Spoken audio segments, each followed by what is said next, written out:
enjeux justement éducatifs et rectificatifs.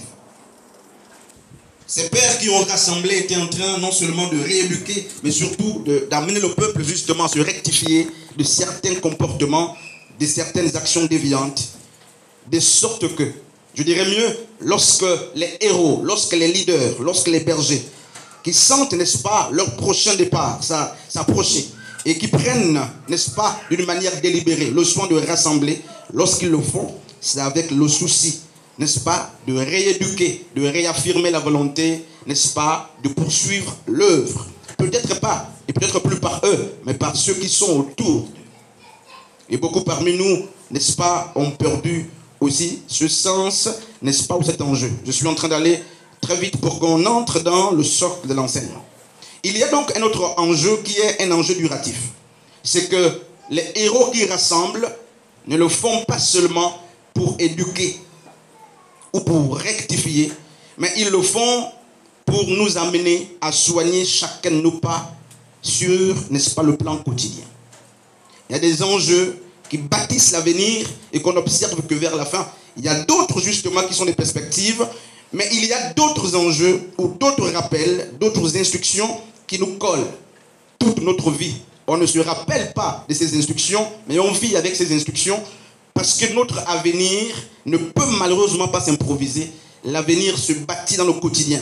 Et donc, parmi ces enjeux, apparaissent donc les enjeux ou des rappels, je dirais les instructions duratives ou des rappels duratifs.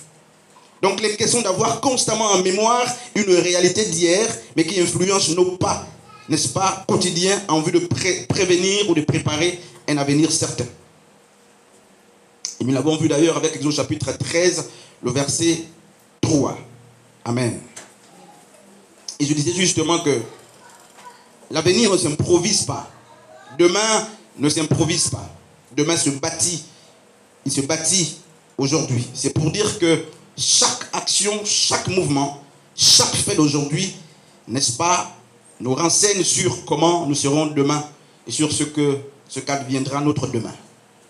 Et donc les pères qui prennent le soin de rappeler, que ce soit sur le plan éducatif, rectificatif ou duratif, de donner les enjeux du rappel et des instructions, savent que les instructions s'inscrivent, n'est-ce pas, dans le cadre aussi de bâtir, n'est-ce pas, notre avenir. Et nous avons cet exemple dans Proverbe chapitre 31, un roi qui a dirigé son peuple et qui a bien dirigé son peuple en prenant appui non pas sur les instructions d'un pasteur, mais en reposant sur les instructions que sa mère lui donna. Le roi Lemuel, à qui il est dit, n'est-ce pas, parole du roi Lemuel, sentence par lesquelles sa mère l'instruisit. Le roi Lemuel a dirigé dignement, n'est-ce pas, la royauté dont il était roi, mais en prenant appui sur les derniers rappels et sur les instructions que lui donnait, n'est-ce pas, sa mère. Et j'aimerais aussi, avant de voir le troisième enjeu, nous proposer d'observer pour un temps le parcours de la personne de Josué. Regardez ce qui est dit à Josué. Que ce livre de la loi ne s'éloigne point de ta bouche, médite-le nuit et jour et nuit, pour agir fidèlement selon tout ce qui est écrit. Car c'est alors que tu auras du succès dans tes entreprises, c'est alors que tu réussiras. Il y a donc, à la suite de la compréhension de la lecture justement de ce texte, deux réalités ou deux impressions. La première, il est dit que la méditation fait réussir, et la deuxième, c'est que la méditation doit nous faire progresser ou avoir des succès. Je me suis arrêté dans mes travaux, n'est-ce pas, ce passage est totalement souligné. Regardez ce qui se passe. Il est dit que ce livre ne s'éloigne point de ta bouche, médite-le jour et nuit pour agir fidèlement afin que tu réussisses et que tu aies du succès. Deux réalités, la réussite et le succès. Un succès, une réussite est le fait d'atteindre soit ses propres objectifs, soit les objectifs de Dieu. Je dirais mieux pour nous, réussir, ce n'est pas seulement atteindre ses propres objectifs, mais réussir pour un enfant de Dieu, c'est atteindre d'abord les objectifs de Dieu, pour soi, pour sa vie, pour les autres, pour Dieu seul. Vous ne réussissez pas parce que vous avez atteint les objectifs justement que vous avez arrêté depuis le départ. Nous réussissons lorsque nous atteignons non seulement nos réussites, nos objectifs, mais aussi lorsque et surtout lorsque les objectifs de Dieu assignés sont atteints. Donc le niveau premier de la réussite commence lorsqu'on atteint les objectifs. Mais le deuxième niveau de la réussite, c'est lorsque les objectifs font florès. C'est-à-dire, il faut qu'il y ait du succès dans ce qu'on a. Lorsque vous avez atteint vos objectifs, ne vous arrêtez pas, c'est ce que Josué est en train de dire. Il faut que les objectifs atteints, n'est-ce pas, connaissent un progrès ou, n'est-ce pas, du succès. Donc, vous pouvez réussir ou atteindre les objectifs sans avoir du succès. Et ne pas avoir du succès, même quand on a réussi, c'est une forme d'échec. Et donc, qu'est-ce qui se passe? Ce n'est pas la méditation de Josué qui amène la réussite et le succès.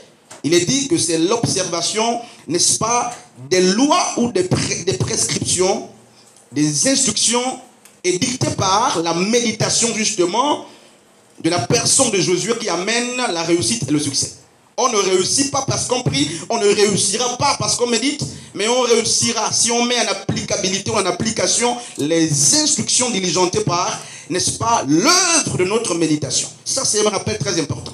Avez-vous réussi? C'est une chose. Mais est-ce que votre réussite, n'est-ce pas, fait des progrès? Avez-vous un emploi? C'est bien. Où sont des progrès? Avez-vous un mari? C'est bien. Où sont des progrès? Avez-vous un enfant? C'est bien. Où sont des progrès? Avez-vous réussi à l'école? C'est très bien. Mais il faut que dans cette réussite, il y ait du progrès. C'est pourquoi Jean va dire: je souhaite que tu, n'est-ce pas, prospères à tous égards, comme prospère l'état de ton âme. Troisième enjeu, et nous allons rentrer dans le vif du sujet, ce sont des enjeux, n'est-ce pas, perspectifs.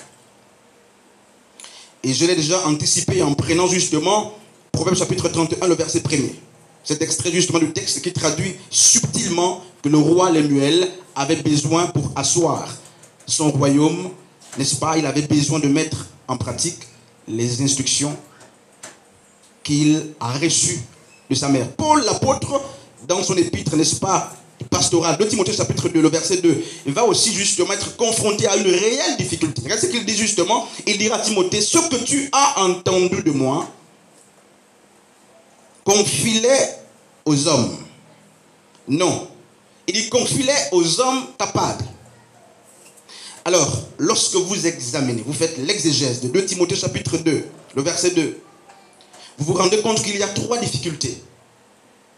La première, c'est que il faut que ceux qui sont autour de la personne de Paul aient la capacité et fassent des efforts de recevoir ce qu'il doit donner. La première difficulté, c'est celle-là. La deuxième, c'est que au-delà du fait d'avoir reçu, de recevoir de Paul, Timothée se doit de pratiquer ce qu'il a reçu. Et la troisième difficulté, c'est se battre pour confier ce qu'on a reçu aux hommes. Pas aux hommes, mais aux hommes capables. Il se passe que nous n'avons pas de difficultés en ce qui concerne les instructions ou les enseignements. Il ne manque pas d'enseignement, il ne manque pas d'instructions, mais il manque non pas des hommes, mais des hommes capables à qui il nous faut passer le relais comme Moïse l'a fait avec Josué pour qu'il fasse la continuité ou la continuation, n'est-ce pas, de l'œuvre. Et donc Paul est embarrassé et il dira à Timothée: ce que tu as entendu de moi en tant que fils, Paul l'apôtre n'envoie pas son fils dans les bras de notre rabbin. Il dit: ce que tu as entendu dans mon école, confie-le non pas aux hommes qui veulent qu'on leur confie, non pas à ceux qui veulent qu'on leur donne des responsabilités, mais observe et regarde s'il y a dans ces hommes, même au-delà des hommes qui veulent, regarde s'il y a des hommes capables. Capables de faire quoi? D'accepter, de recevoir, de pratiquer. Et, n'est-ce pas, de confier tout de même ce qu'ils ont reçu comme impact aux autres personnes. Notre difficulté, c'est donc les hommes capables sur les 3 dimensions. Être capable d'accepter, être capable de pratiquer, être capable tout de même de le confier aux autres. Nous verrons donc 2, n'est-ce pas, grands moments. Nous sommes dans les dernières instructions et les derniers rappels. Et le premier point, c'est sur le chemin de la mission, dans le contexte de la missiologie. Nous verrons 2. Nous verrons dans le chemin de la mission et nous verrons dans la mission. C'est 2 choses très différentes. Et je voudrais nous proposer un texte justement que je ne vais pas lire. Vous aurez le soin de le présenter justement à vos regards. 1 Roi chapitre 17. Je vais sortir de ce texte 3 3, 4 ou 5 vérités. J'en ai plusieurs. Et pour les questions, n'est-ce pas, d'économie de temps, parce qu'il y a un autre exercice après, je nous présenterai certainement 4 réalités ou 4 vérités sorties, n'est-ce pas, de 1 Roi chapitre 17. Voici la première. Le texte parle justement du serviteur de Dieu qui doit se réfugier auprès du torrent. Vous connaissez l'histoire. Et qui se doit d'être nourri ou qui doit désormais dépendre non seulement du torrent, mais aussi, n'est-ce pas, de la provision que lui apporta les corbeaux. Pas le corbeau. Les corbeaux, pas le corbeau. Les corbeaux, pas le corbeau. Une première vérité parmi toutes celles qui peuvent, n'est-ce pas, sortir de 1 Roi chapitre 17. Voici la première.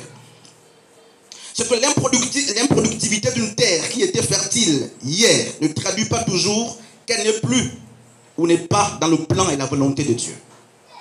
L'improductivité d'une terre ou l'infertilité d'une terre qui hier était fertile ne traduit pas toujours qu'elle n'est plus ou n'était pas dans la volonté de Dieu. Et on observe justement en lisant 1 Roi chapitre 17 que le Dieu qui a conduit au torrent de Kérit, n'est-ce pas, son serviteur était aussi le Dieu qui était témoin de la sécheresse, n'est-ce pas, du torrent. Alors, pour les lecteurs, vous verrez que Dieu dit à Élie, quitte cette terre, va vers le torrent, et tu vas te nourrir du torrent. J'ai ordonné. Dans ma version, le mot c'est ordonné. C'est que j'ai donné l'ordre, des impératifs. C'est pas toi qui ordonne, c'est pas toi qui cherches. J'ai instruit au corbeau de t'apporter, n'est-ce pas, à manger nuit et jour. Et que se passe-t-il? Il se passe que le serviteur Élie, l'homme de Dieu, pour un temps, s'abreuvait, n'est-ce pas, au torrent. Et pour un temps, nuit et jour, disent les Écritures, 1 Roi chapitre 17 dit qu'il était nourri, assisté par, pas un corbeau, par les corbeaux. Je ne suis pas en train de parler en parabole. Et je disais justement que le fait que le torrent ne produise plus, parce qu'il vint un temps où le torrent a cessé de donner de l'eau aux serviteurs de Dieu. Est-ce pour autant que la voie qui avait conduit Élie vers le torrent n'était pas de Dieu? Où était le Dieu qui a conduit Élie vers le torrent alors que le torrent était prêt, n'est-ce pas, à connaître la sécheresse? La Bible dit, dans ma version, elle dit que jusqu'à présent, ou jusque-là, aucune pluie n'était tombée, n'est-ce pas, pour permettre au torrent de faire face à la sécheresse. Ce Dieu qui nous a amenés au torrent, où est-il alors que le torrent sèche? Amen. Alors, ça je n'ai pas prévu. Observons une réalité. C'est nuit et jour que les corbeaux ordonnés par Dieu nourrissaient la personne d'Élie. Et vous observerez avec moi qu'aucun corbeau ne formulait des plaintes, même le torrent ne formulait les plaintes. Et s'ils avaient à se plaindre, qu'ils, n'est-ce pas, ils devaient chercher à se plaindre auprès de celui qui les a enrôlés, la personne de Dieu. Élie n'a jamais appelé les corbeaux. Élie n'a jamais cherché le torrent. Élie a été envoyé vers le torrent par Dieu. Les corbeaux ont été envoyés vers Élie par Dieu. Qui devait se plaindre? Lorsque le torrent sèche, Élie ne s'en prend pas au torrent, s'en prend à Dieu. Et les corbeaux qui devaient faire la navette jour et nuit, fatigués de leur activité, ne pouvaient pas s'en prendre à Élie, mais la personne qui les a ordonnés, qui les a enrôlés. Élie n'avait pas besoin, n'a pas appelé, il y avait besoin de corbeaux, mais Élie n'a pas appelé les corbeaux à l'assister. Toutes n'est-ce pas, les murs, tous les cris, n'est-ce pas, les pleurs, les rébellions, toutes les rébellions, les colères, les fatigues des corbeaux reposaient donc non pas sur la personne d'Élie, mais sur la personne de Dieu qui les a enrôlés. Amen. Alors il se passe que le torrent va sécher et les corbeaux vont disparaître. Deux ministères qui étaient consubstantiels, dépendants, semble-t-il, l'un de l'autre, non. Mais le torrent, le ministère du torrent avait la prééminence sur le ministère de corbeaux. Dieu n'a pas envoyé Élie vers les corbeaux d'abord. Dieu envoie, n'est-ce pas, Élie vers un ministère permanent, le ministère du torrent. Et par suite, il va donner les compagnons qui sont des corbeaux. Mais lorsque le torrent sèche, les corbeaux deviennent impuissants. Où étaient-ils? Est-ce que Dieu a demandé aux corbeaux de ne plus assister Élie? Non. Que se passe-t-il? Alors voici une vérité, c'est qu'il y a des ministères qui ne font florès que parce qu'ils sont attachés au torrent. Ils sont attachés à d'autres ministères. C'est pourquoi lorsque le torrent sèche, les corbeaux disparaissent. La provision qui venait des corbeaux a disparu totalement. Mais où étaient-ils les corbeaux? Ils pouvaient continuer de nourrir Élie. Il n'y avait plus d'eau. C'est que la fonction de donner à manger, à Élie dépendait de la fonction qui consistait à abreuver la personne d'Élie. Le ministère de l'eau est plus que celui, n'est-ce pas, des repas, de la nourriture. Or, le ministère de l'eau, c'est le ministère de la vie. Voici une deuxième vérité avant justement d'aller plus loin. C'est que les corbeaux ne s'attardaient pas sur qui était Élie et que faisait-il. Mais ils se contentaient nuit et jour de faire ce pourquoi Dieu les a placés auprès d'Élie. Troisième vérité, je vais très vite. La sécheresse du torrent est une invitation ou un appel à d'autres défis et à d'autres expériences avec Dieu et non le signe de la fin, de la providence et de l'échec du ministère de la personne d'Élie. Frères et sœurs, si nous observons d'une manière humaine et charnelle la sécheresse, n'est-ce pas, du torrent, pour dire que Dieu n'était plus avec Élie, nous manquerons de comprendre qu'il y a des portes que Dieu ferme pour que d'autres s'ouvrent. Si Élie restait toujours dépendant du torrent et de corbeaux, il n'aurait jamais fait la rencontre justement de la veuve de Sarepta. Si Élie imposait à Dieu de continuer de le nourrir par les corbeaux et par le torrent, Élie n'aurait jamais découvert qu'il avait aussi le ministère de résurrection des morts. Parce que ce ministère, il va l'exercer dans la maison de la veuve de Sarepta. Et si nous restons totalement attachés à nos premières expériences, à nos premiers faits avec la personne de Dieu, nous manquerons de contempler la variété attachée justement aux opérations nombreuses de Dieu. Dans 1 Corinthiens chapitre 12, l'apôtre Paul dit un seul esprit, plusieurs opérations, diverses opérations. Une variété d'opérations. Et Élie a compris qu'il était temps de mettre fin, ou du moins que le ministère du torrent, le ministère des corbeaux était fini. Et que l'heure était justement au ministère de la veuve de Sarepta. Apprenons parfois à fermer certaines portes si nous voulons voir les plus grandes s'ouvrir. Élie ne s'est pas lamenté. Et le Dieu qui a dit à Élie, va vers le torrent, et c'est lui qui a dit, va vers la veuve de Sarepta. Amen. Amen. Amen. Et j'aimerais justement faire une synthèse à ce niveau, c'est que même si je n'ai plus de corbeaux et le torrent pour me nourrir, la veuve me nourrira. Or, les corbeaux étaient un pluriel, avec justement le torrent, mais la veuve était seule. Je ne parle pas d'une manière énigmatique, mais je parle au sage pour qu'on comprenne. Élie a perdu l'assistance de la majorité pour être assisté, n'est-ce pas, par la minorité, par la personne de la veuve. Il n'y avait pas de corbeaux, il n'y avait plus le torrent. Mais Élie dépendait totalement, n'est-ce pas, de la veuve de Sarepta. C'est pourquoi ne pleurons pas lorsque les corbeaux mettront fin au ministère. Ne pleurons pas si le torrent sèche.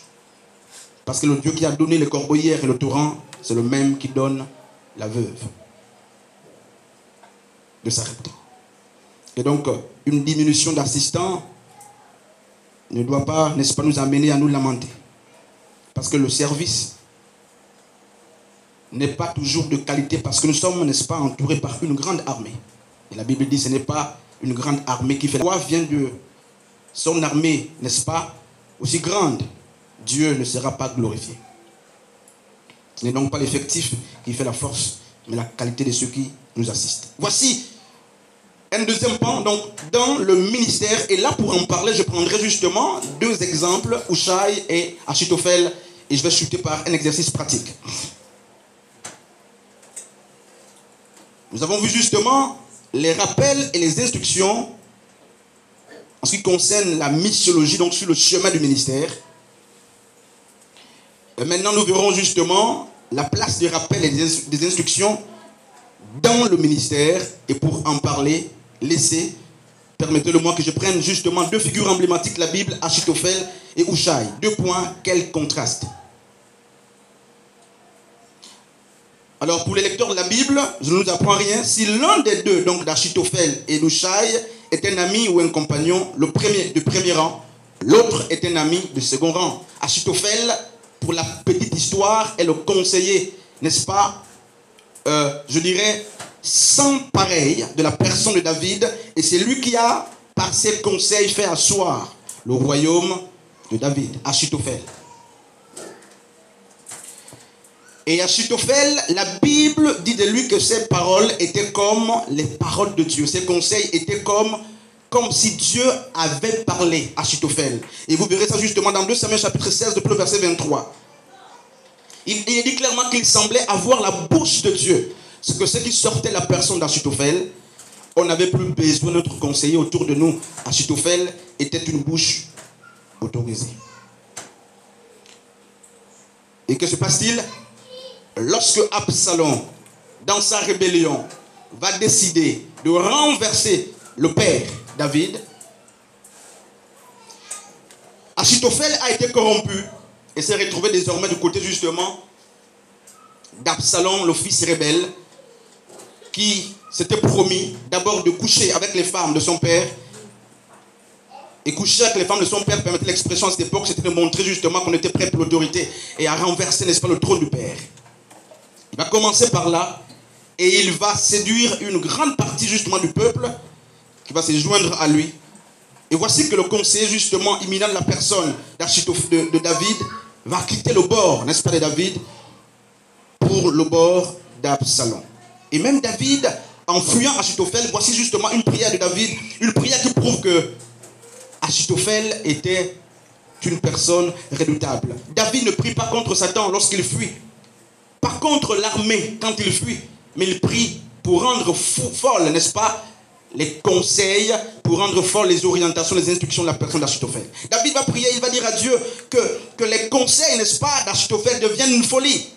Parce que David connaissait la force de la personne d'Achitophel. Je suis dans 2 Samuel chapitre 15, le verset 31.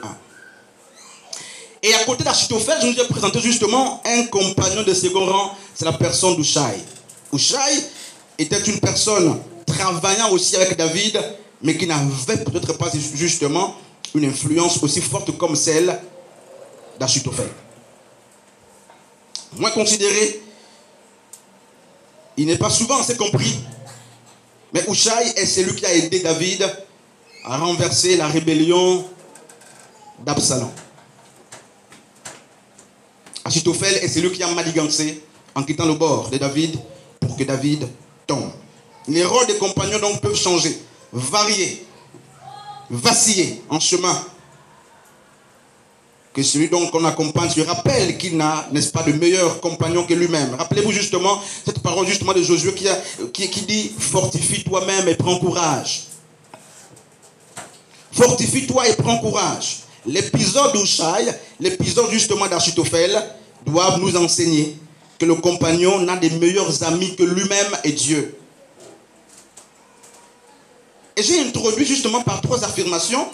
La dernière disait, rien n'est acquis, tout est vanité. Achitophel peut quitter le bord à tout moment. Hushai, qui est parfois minimisé, est parfois justement la personne qu'il nous faut, n'est-ce pas, davantage préserver. Frères et sœurs, j'ai envie de mettre un point ici pour passer à autre chose. Mais permettez que je rappelle encore quelques faits très importants.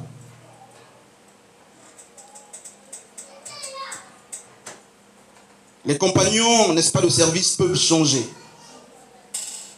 peuvent varier, peuvent vaciller en chemin. Il y a même un chant qu'on chante couramment qui dit « J'ai marché parmi les hommes, les humains. J'ai rencontré certains qui font du bien. » Mais le compositeur du chant prend le soin, n'est-ce pas, d'apporter une limite. Il dit « Mais le bien que ces hommes, le bien que j'ai connu, ne dure pas longtemps. Ce bien où ces hommes changent pendant des circonstances. » Il dit le cœur de l'homme, n'est-ce pas, varie selon les moments. Et l'homme est méchant par-dessus tout. Et le compositeur de chant, justement, il fait bien le préciser. Il dit, je connais les hommes. Il ne dit pas que les hommes sont toujours méchants. Il dit, parmi les hommes, il y a beaucoup qui sont bons, qui font du bien.